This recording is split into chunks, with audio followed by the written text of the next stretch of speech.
welcome to Where There's a Will, There's a Way. And remember, what we're doing in these conversations is we're creating the context for everybody in the organization to live their ideal life. And today we are privileged. We are privileged to have one of the people who helped me to get into this wonderful experience of EOS. Ed Callahan suffered long suffering to help me cross that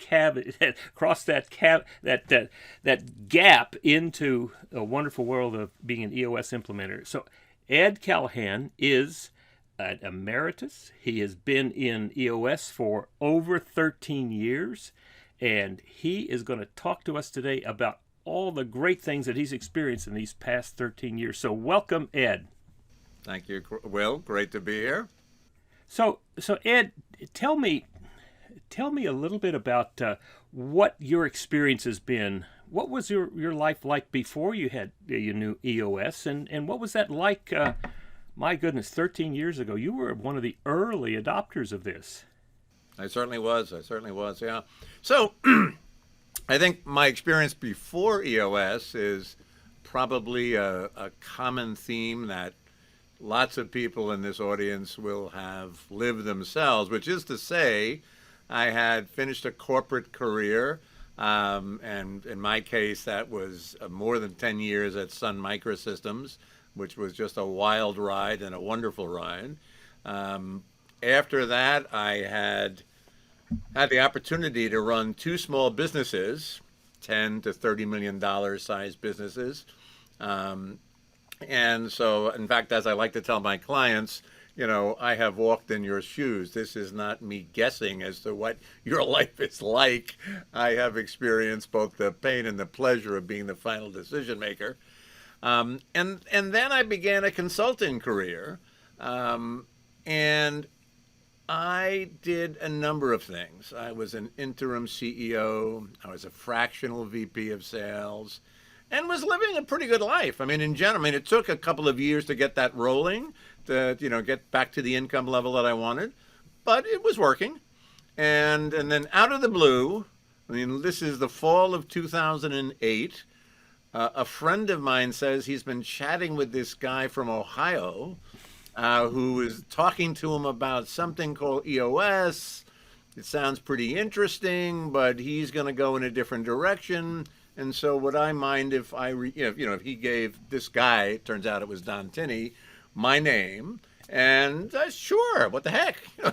There's no downside to meeting other people. And so, Don and I chatted on the phone, sounded interesting. What did I know for sure? I asked were there a number of people out there in the world doing this? He said that there were. I said, well, I'd love to speak to one or two. Little did I know it was the only one or two people who had any credibility. It was Peyton and Walt, Mike Peyton and Walt Brown, and they were at that point. So there were only 6 people in the system besides Don and Gino, and those were the only 2 who had any traction at that point, right? So, but they handled it very professionally. Seemed like good people. Said they were thoroughly enjoying it, and so on and so forth. Don flew into New Jersey. He had a client. Remember, back then, there were 6 of them. So if a lead came in New Jersey, Don Tinney's like the closest guy. He flies in. We met, and with, some concern, this was an unknown thing, I signed up to come out and see them in February of 2009. So there were 4 of us in my class. And this was all around Gino's session room table, yeah. right? What else did we need? There were just not that many of us, and so we, came in and did that. I always like to tell the story that when we did the 90-minute meeting, so there were so few of us that Gino made Don get up in the rotation, right? We didn't have to go through it 10 times just to finish. So in any event, completed boot camp, got back out in the world, spent the next 90 days kind of experimenting with the idea of VTH and talking to people who loved me. We didn't have that then, the idea of talk to people who love you and who love EOS. It was pre-everything. We had the book, right? That's what we had. And Renee Bohr was there. So in any event, didn't get any clients for the first 90 days. None of us did. So we came back in and they said, and by the way, the model was different back then. They were taking a piece of our action. That was the original model. Oh. And so here they were saying, this is not working. And that's the start of Burn the Boats. Don Don said it. Here's the deal, guys. You can't come back in 90 days if you don't have a client. Okay. Wow. I got to figure out how to do this. I went out. I did burn the boats. The other guys didn't, by the way. They banked them, and they're still with us. So I mean, we're all 3 of the 4 of us survived and did well. We're still here, and I got a client by hook or by crook. I think I discounted it 50% and got it rolling, and it took me probably another year till I hit, or maybe 6 months, till I got to 5 clients. Another year till I got to 10. It was slow going, right? I mean, there wasn't anything out there. But as you know, it began to work really, really well. The flywheel started to spin. And in my case, so that was really the start. And I was where I was meant to be. I was going to be a teacher before, I got out of college a million years ago. That's what I was going to do. And I always tell my clients now, so I'm a lucky guy. It's come full circle. I am a teacher. I just do it with adults now. Yeah. So that's kind of how it all began. Lots of fun stories from back then, and all of us started to get some traction. The one other story I'll tell is that back then there was a guy, and I won't name him. He's no longer with us, but he was actually had been in Michigan for college, but was going back to Pakistan, and he wanted a website with his picture on it. That was the big deal. We got to have it. He would ask every time we get, Gino, when are we getting our pictures on the website? We had a website, and Gino's rule was, he made it up as Gino does so convincingly. Here's the rule. When each of us has at least 5 clients, then we'll put our pictures, not any of us or just some of us, all of us have to have 5 clients. Then we'll put our pictures up. And that became the basis for becoming certified, right? I mean, that was the original certified rule. You had to have 5 clients. So it's all history in there. It's all built up like that. And so it was great. And, I've been at this for 13 years. As you know, I think, a couple of years in, probably 2015-ish, I think, Don and Gino decided that they needed to expand the leadership team. And Don asked me to join as the first ever recruiter and coach. And it was during that next 2.5 years that I met you. Yes. Right? And I can't not leave this interview without telling this story that, we used to, just like we tell our clients, by the way, when Don did a wonderful thing. He said, here's the seat. Here are the things you're responsible for.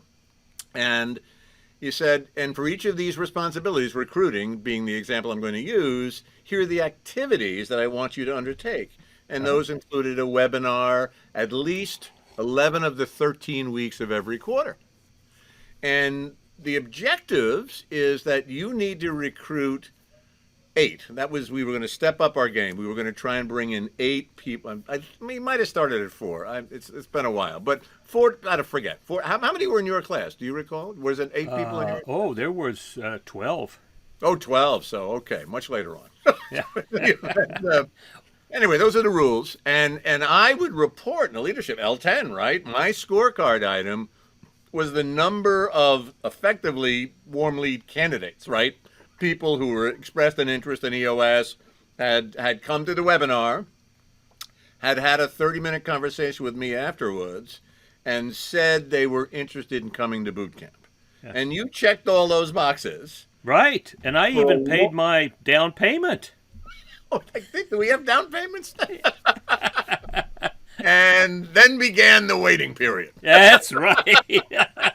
So you should tell the folks Oh how well. long it was. Well, I think it was a year and a half because every quarter, because that's when we had it was Detroit every quarter. Yep. Yep. And Oh yeah. That was the only place we did yeah, and I said I'm coming. There's no question about that in my mind. But Right. I just got distracted by finding my own clients because we could do that then. And Yep. I wound up with 4 clients. And it was like, wow, well, do I really need to join this community? And I actually called several implementers and said, tell me, what's the advantage of joining this community? Because I've got everything I need right now. Yep. Got some clients. They said, well, you have a community that's going to support you, and getting together every quarter in Detroit is a very powerful way of refining what you're doing. Right. And eventually, I did. Now, I did lose that down payment, Hey, but you can only wait so long, Will. well, that's right. I never faulted you for that because then I was ready to come. Yep. Oh yeah. And we're glad you did. It's worked out well for all of us. But Absolutely. I and do recall and worked that. out very well for, I still have some of those original 4 clients. Oh, is that right? Nice. And my 5th anniversary is coming up in August. Or is that all right? All right. Yes. Very good. Very good. So tell us ahead. some of the stories about your clients along the way. Well, it was, early days. Again, I was taking clients wherever I could find them, right? I mean, in fact, I was just on the phone with a client from one of my earliest clients. I don't remember when, whether it was the 16th or whatever it was, but early client. They were up in Massachusetts, Western Massachusetts. I used to take the Amtrak train up to Hartford and then rent a car and then drive over the border into Western Mass and see these people. They were Where were they? Because I lived in Western Mass for 12 years. Oh, is that right? Yes. Right. Well, they're right just nearby. I'm going to look it up while I'm talking to you. By the Basketball Hall of Fame. In fact, I used to Springfield. They were in Springfield. Yeah. I mean, so they were actually, their headquarters was in Chicopee. Oh, yes. Chicopee, Mass. No Chicopee very well. Yeah. Yes, indeed. So in any event, and so maybe I took the train to Springfield, not to Hartford, right? I probably took the train to Springfield and then Right. drove. Right. But in any event, he just called the other day. It was a great story. I mean, it was, and it really talks to how intimate the experience for all of us was back then. Meaning, I got a call. A call came in. I guess I must have went through EOS Worldwide, and they gave it to me because, again, I was the most Northeast guy. There was nobody Northeast of me. Nobody in New York. Nobody in Boston. So I became the guy. So anyway, they said, we have a self-implementer who was considering bringing on an implementer. So why don't you chat with them? So I talked with these folks, and they say to me, well, here's what we really want to do. We want you to come in and do an annual for us. We've been doing our own quarterlies. We'd like you to come in and do a 2-day annual. Would you be willing to do that? Well, of course I would, but I really wasn't sure what the process should have been. So anyway, I think that I, went and did what we always do. We said, look, no matter what, you've been civil, we should do a 90, right? And then I'll come up and do that. But I got off the phone and I called Gino. And that was, by the way, that was the source. Whenever we had a question, we just called Gino. And to his credit, at the end of his session day, he had all his assistants back then. He would just leave the client and his session room assistant would come in, and then he would typically in his drive home, which wasn't very far, dictate his notes and so forth, and he would return phone calls. And he called me up, he called me back, and I said, self-implementer, I had never done one before. They want a 2-day annual. I think I had done annuals by then. I'm not sure. And he said, Ed, you can do that. Maybe that makes sense for them, and maybe you'll know better after you do the 90. But he said, my recommendation is to tell them you want to start their implementation from focus day. He said, you'll basically, because they've been self-implementing, you'll be able to pull this off. Focus day VB1, VB2 in 2 days. That's what he recommended. In those 2 days that they were ready to commit to, right, for a 2-day annual, instead do this 3-day marathon, But he said, I assume it'll go a lot quicker because they kind of know all the tools. You'll just be tweaking them up. And so it went, and I became their implementer really, really well. Family business, mechanical contractors, 4 siblings. And I'll never forget the next annual, the true 2-day annual, when we did team health. And, tell everybody one thing that nobody in the room knows, right? He's like, what? 3 brothers and a sister. What don't we know about each other? Anyway, that we're willing to tell. right, exactly right. So I said, so look, trust the process here. Do your darndest, right, to think of something that your siblings don't know in this case. And the end of this story was probably the most powerful 2-day annual team health example. They came around to what turns out to be their youngest brother, and he's answering all the questions. And I don't even remember what he said, honestly, except that he brought his siblings to tears. I mean, it was that impactful. They had never heard him talk about this. And it's something I wish for every implementer, that not that necessarily somebody has to cry, although as Gino always says, right, it's better if they cry, and if not, you can cry. But the idea of being that vulnerable, finally telling his siblings whatever it was he told them that day, and they were just moved to tears, and it was really a powerful meeting, probably one of my best annuals ever. Wow. And they just called the other day. I mean, called me up. The integrator's getting ready. They become an HMO, not an HMO, an ESOP. And he wanted to know how could he bring in an integrator, and we're talking that through now. I recommended Rocket Fuel University and all the things that we would normally do. But this is great. This is like 10 years since probably 10 years now since they graduated again, right? I mean, I think I was with them for another 3 years, and then they graduated. So anyway, that's probably one of the stories. And it was just, like I said, they just called. Yeah. Right? So this is somebody and so I think that's a message to anybody listening. The folks you work with, the clients you work with, will become friends for life, right? That's Don Sassy's story over and over again, right? Yep. I mean, he keeps those clients forever because they want him to be there, and he talks about how close they are in terms of friendships. Yeah.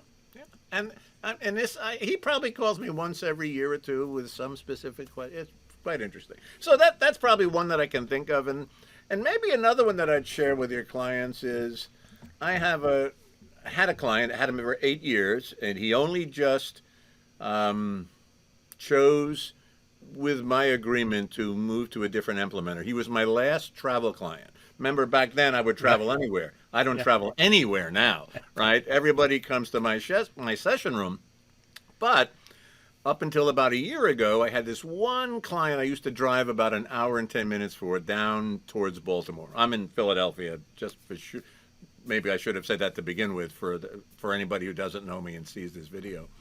But so after about 3 or 4 years, and doing all sessions, by the way, they never moved to just annuals. I mean, I've been with them for 8 years, and I did every session for 8 years. And after about 3 years, I would say to them, guys, we've been through the tools. You could graduate.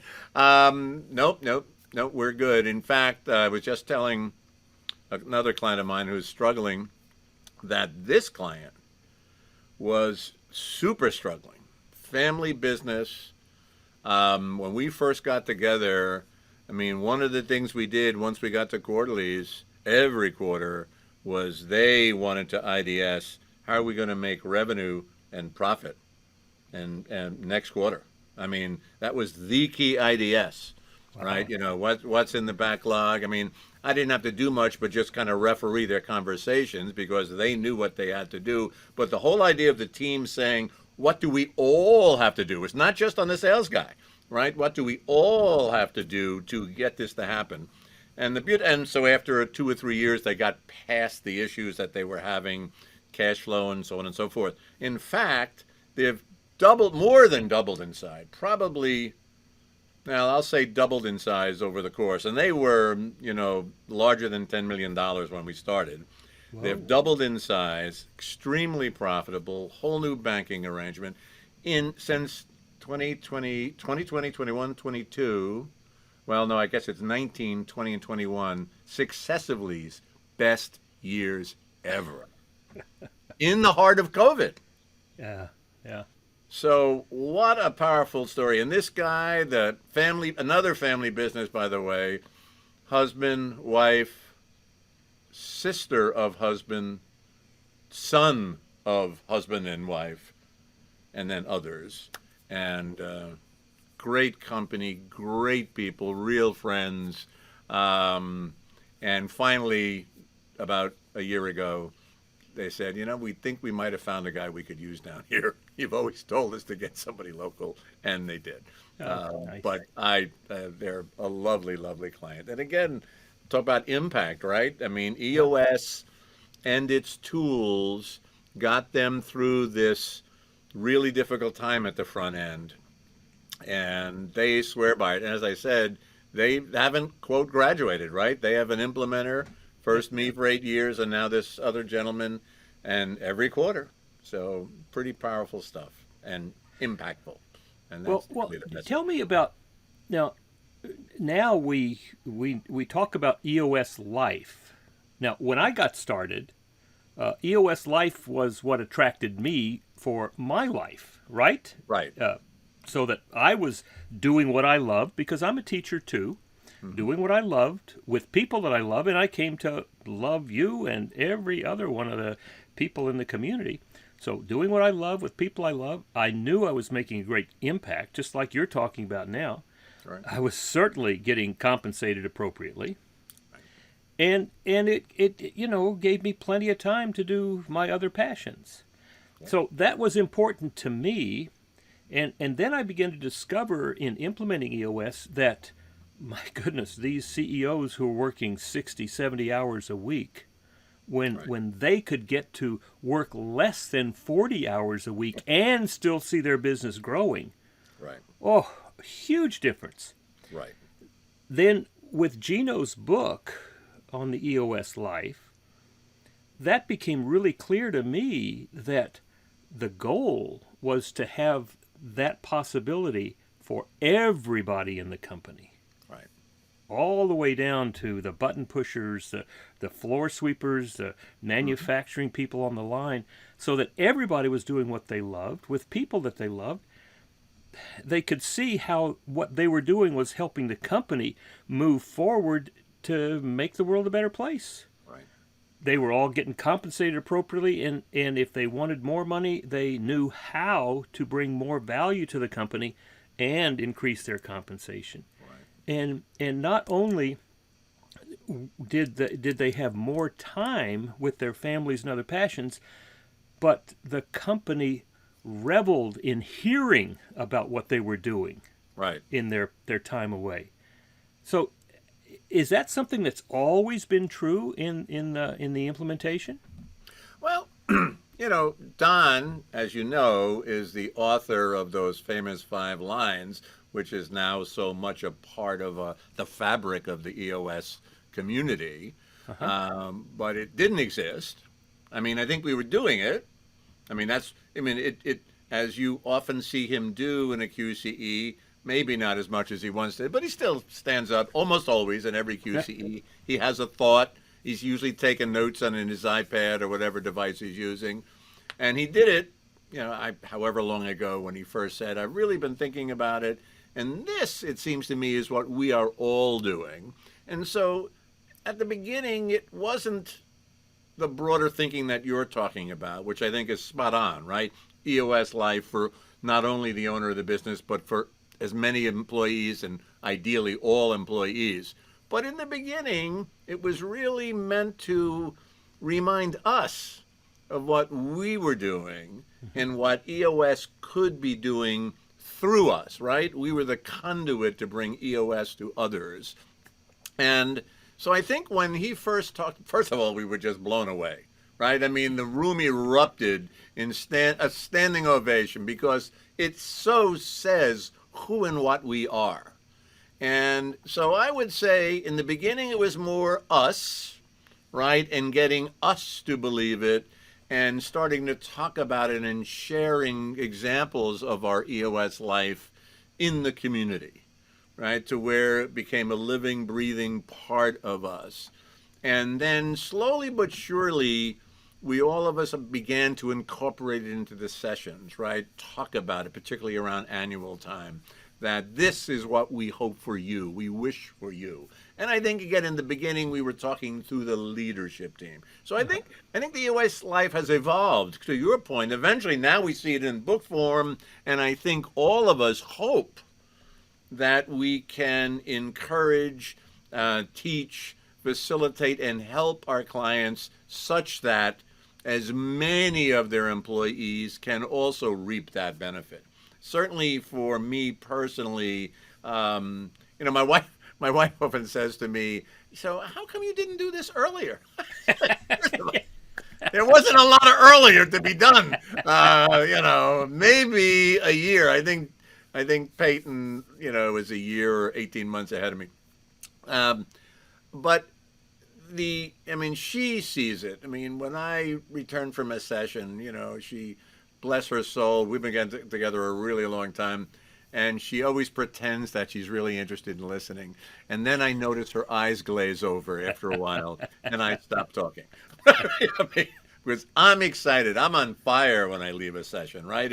I always tell my clients, my VTH ends typically with, and this is all I'm going to do until I stop doing anything. And so EOS Life has really been extraordinarily beneficial to me. I'm an empty nester for a long time now. I've got 5 grandchildren.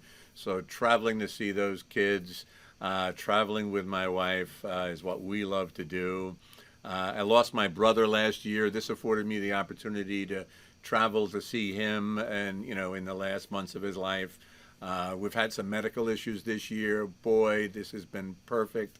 But independent of even those 2 major things, it's given us, me and my wife, the opportunity to do what we love doing and fit it into this wonderful life, making more money than, most people at this part of their career. You mentioned I'm emeritus now, and that really is an opportunity for me to slow the practice down and still contribute to the community. And so it's a wonderful new status or whatever level that they have introduced into the community. And so it continues to be my perfect EOS life. Well, but part of what you started, right?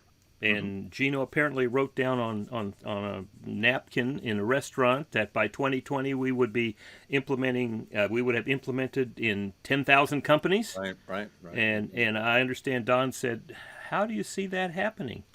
And Gino said, said, "What? I don't know." Well, now that we've accomplished that goal, and now just think for a moment that if we think that our prediction, not our goal, not our hope, but our prediction that by 2030 we will have implemented EOS in 100,000 companies. If we use the number 50 as the average number of employees in the companies that we're working with, that's 5 million people that we will have impacted. Not counting their families or their, the vendors or anything, but just 5 million people.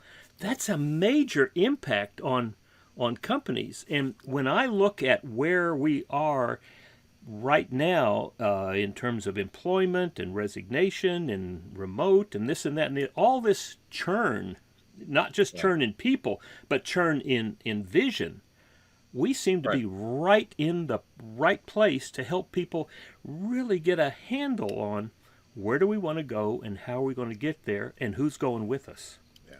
Yeah. Oh, we do, and it's always amazed me. I mean, you know, the ups and downs of the world, right? The economy is up, the economy is down. Gino, reminds us all um, that in every 10-year cycle, I think he got this from Dan Sullivan or maybe one of his other mentors, maybe his dad. There'll be two great years, 6 average years, and 2 terrible years. Well, this is probably my second round of 2 terrible years. I was here in the crash and back in 2008, and certainly I've lived through this COVID time. And what's amazed me, but I think it speaks to our value, is demand got a little soft at the beginning of both of those problems, but not terribly. Now, mind you, by the time both things happened, thank goodness I was established, right? Right. Had this happened at the, very beginning or of my time, that might have hurt me. And I'm sure some of the people who joined during COVID had some issues. But in my case, I've been thrilled, but I think it talks to our value that even in these times, then and now, people rarely blink once they understand the value when they hear your fee, right? I mean, it just makes sense to them. Right. And that's such a wonderful thing. And I really do think it reinforces, and I really would say this to any implementer who thinks, geez, can I really charge, what, 5,000 or whatever? I mean, Don talked me into charging 3,500 when I began. And I was a little nervous. I was 3,000 was, kind of the bare minimum, always has been. Well, maybe it's even higher now, I don't know. But I remember being nervous about that. And, I'm now double that. And it's just, again, I think it's a reinforcement to all of us that we bring such value, right? We enable them to achieve such goals they never dreamed they could get to, right? Heights, profitability, and truly the EOS life. I mean, it's for them and their employees. It's a wonderful thing. So have you, surely you have, but tell us about a client who has self-consciously made the decision to extend this EOS life, or at least create the context for people, the possibility for people to live this ideal life. Tell us about a company that's actually gone about doing that. Well, it's a great question. I mean, I would think perhaps more than anything, it's that company I told you about in Maryland that really is a relatively small company in terms of numbers of people. I won't name their business because it'll identify them almost immediately, and I haven't sought their permission to do so. Although I'm pretty confident he and she would be happy to have their name brought out. But they have taken the time, and by the way, again, remember what I said about these people. This was a company who was challenged when I first got there to make sure everything was working, that they were paying the bills, that they were building their product inventory and so forth. Once success came, and it wasn't overnight, 3-4 years in, to where they could not only breathe easily, but kind of celebrate. They've gone out of their way for each and every employee. In fact, one of the things that they did, like in all small businesses, it's often people have been around you a long time, right? I mean, this is, I would say 85% of them, they probably had about 30 employees when we started. 85% of those have been with them plus 10 years. And as you know, not everybody's a perfect employee. Right. And their challenge was to understand, and they have done this well, that it's in the interest of the great employees that you have to be kind enough to give the less than great employees the opportunity to pursue careers elsewhere. And it took them a long time to get there. I mean, for all the obvious reasons. But they have since done that. And I don't think I mean, nobody's perfect. They'll hire somebody at some point that they won't, perhaps have the right results. But right now, I would say they're on fire. They have people that love what they're doing, people that all see themselves as one company, and they go out of their way to seek what each person needs for their EOS life. I mean, one of the things they did with their core values, which I thought was interesting, early on, we asked them to do call outs. We do in our QCEs, the nugget, not the nuggets, but the call outs, core value call outs, shout outs. What they did, which I thought was pretty cool, was they said, what we will do is every quarter they have 5 core values, and they made up colored wristbands, different color for each of their values with the value written on it. You can earn a wristband for each of those values by nominating someone else. Whoa. Right? By observing somebody else living a core value and then you calling that out, which I thought was really a great way to embed it in the heart of the company, right? So it wasn't the leaders always observing this. And then for every wristband you earned during the quarter, you got, your name in a hat, so you could have it 5 times, I guess, because I don't think you could earn, you could earn up to 5 wristbands in a quarter. And then they typically started out with a weekend away, right, from, dinners and so forth. But they did a wonderful job, I think, of weaving the idea of you deserve rewards. And if we can link this to the benefits of living our core values, we all win. And so I think that's a great example of a client, one of my best clients and ones that I feel have gone out of their way to take the EOS life beyond just them, the owners, right? But to give it to everybody. Could you see an implementer after, a year, 2 years, when the company has stabilized, is seeing revenue growth, they're happy with that? Can you see an implementer in a quarterly, when you're going through the VTO, coming down to that 10-year target, which is 50 million, 150 million, whatever number? Can you see an implementer saying, can I ask you a question? How, when you think about all the people in the company, how motivating is that $150 million 10-year target? And, you can just imagine the eyebrows going up and say, well, now, I would never tell you what to do at all, but could I share with you a story from some of my other clients? Mm-hmm. What would it be like if you added to your 10-year target? Of course, you've got your revenue number, but you added to it, by the time we hit our 10-year target, 100% of the people in this company will be either living the EOS life or have a clear path to it. What do you think that would do for, I don't know, attracting great people to your company, if that was part of your recruitment package? What do you think that would do for retaining your great employees right now? And how motivating do you think that would be for the company? Right. I mean, it's a fascinating idea, Will. And of course, how could I not want to see that be true for every one of my clients and every one of the clients that we all work with? Right. So here's my observation and my feedback.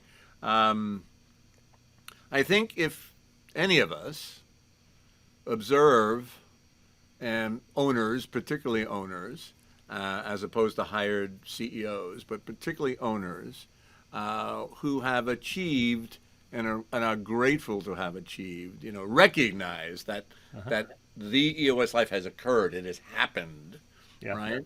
I think in those instances, perhaps, asking that question might be really interesting. But I would say only in those questions. Right? I mean, and so I would, we, as you know, and as you point out, said at the beginning of that comment that, we're not here to push people in a certain direction. Right. But I think the idea of an owner having and presumably said out loud, "Whoa, look what this has done for me," that person or people could, I think, envision and embrace the concept you just thought, what if? And by the way, I think you're in very much in the right spirit. I mean, when my clients talk about 3-year picture, I'll talk about that for a minute, and they get down to the, past the revenue, profit, and immeasurable, and they start on the 5 to 15, or a handful, I guess we say correctly now, of things. I ask, are these things impactful for the rest of the people not in this room? Okay. Right? I really spend energy on that. I said, it's a we call it, Gino called it a picture on purpose, right? He wants you to be able to describe to the rest of your employees kind of the results of them giving their lifeblood to the company, right? So please don't give, I'd suggest to you, actually, I'd probably say, please don't give me, more data. How many of these size clients? I mean, I've had clients start to, just continue down the path of numerical accomplishments, but it's exactly what you were just saying. Wouldn't it be more impactful if there were other things? Maybe you gave a day off a quarter for people to pursue, charitable works in the community. Again, I said, and I typically try to do what we always do and say, here are some examples of what other clients have listed in that handful of things. But I tell you, Will, I have found that to kind of be eye-opening. Not for every client. Some of them still can't get there. They're not ready to be that. But boy, when people think of it, oh, I see what you're pointing on. I say, to me, that's the most impactful retention tool you can have.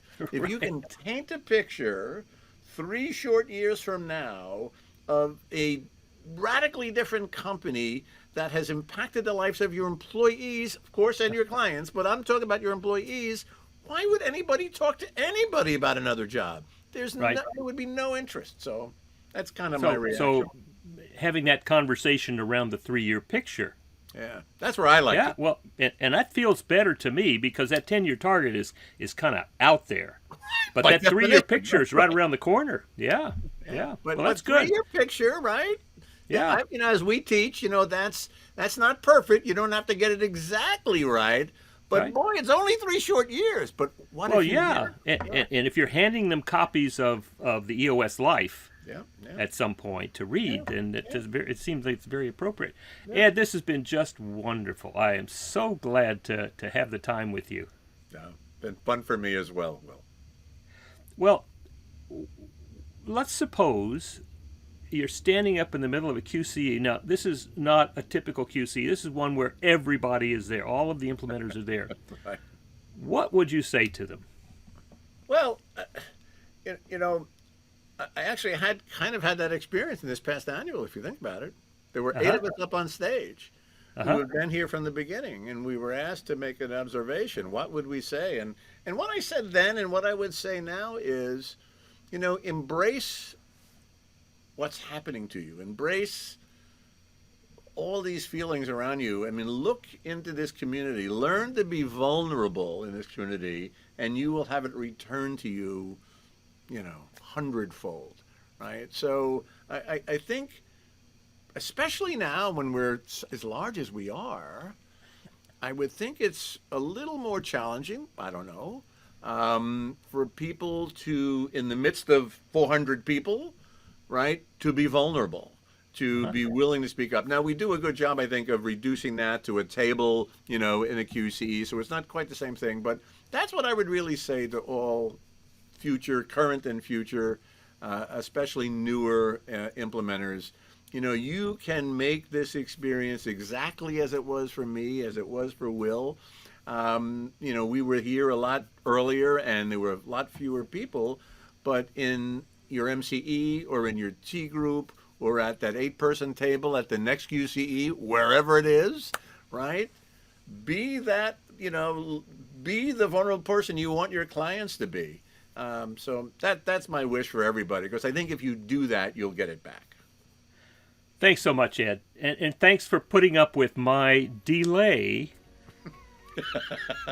We're the better off for it, Will, that you're here with us today. Well, and greeting me with such open arms when I finally got to Detroit.